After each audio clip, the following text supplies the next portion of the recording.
Kiharo-ini kia Jomo Kenyatta niko ministry ya ugima wa mwiri yamukirite njanjo makiria ma 400 cia AstraZeneca kuma kuri thirikari ya Ngeretha iria gukinyiria riu iheanite njanjo 817 kuri bururi uyu rungu rwa mubango wa COVAX.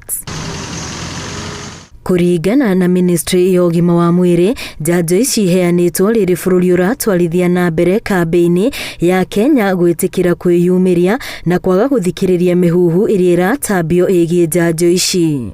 Please go out, register through the chanjo platform. Go out when your time comes to be vaccinated so that you can be able to protect your family, protect your loved ones, and also ensure protection of our entire community.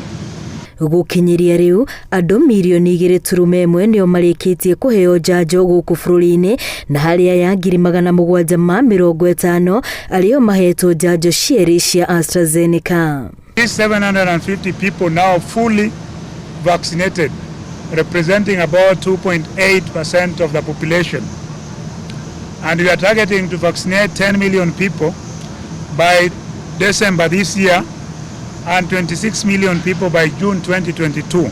Gutigirira gutire no nyihu wa njanjo ici bururi-ini utanyitwo kwamukira njanjo milioni 1.7 cia Moderna, njanjo 393 cia Johnson & Johnson na njanjo milioni 1.7 cia Pfizer.